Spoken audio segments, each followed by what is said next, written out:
Ang uod ba kapag namatay ay inuuod din? A. Oo. B. Hindi. C. Minsan. D.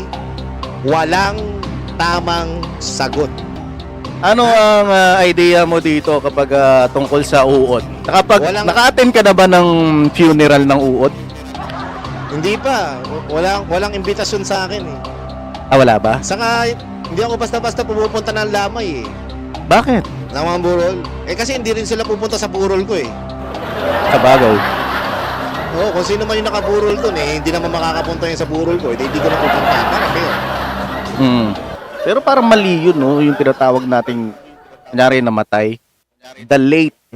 Sabi natin, uod. The late uod. Sabi natin, ang pangalan ng uod, Ricky. The late Ricky. Oh. Bakit tinatawag ng the late? Sila nga yung nauna. Dapat the advance. Oh, the Or the early. punctual. Oh, the early. Hindi the late. Sila nga nauna eh. Bakit the late yung sinasabi natin? Medyo may mali dun eh, di ba? Medyo, imbestigahan natin yan. Ano ba ang kasagutan sa tanong na to? Ayun! Siyempre, hindi. Ano ba ang explanation dyan? Bakit hindi? Kasi maliliit lang din yung mga uod eh. Di ba?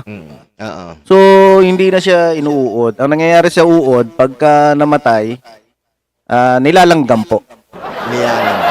Nilalanggam po. Kaya hindi po inuuod ang uod pagka namatay. Nilalanggam yan. Nilalanggam. Kaya na, may natutunan po kayo sa Jam Selfies. Ay,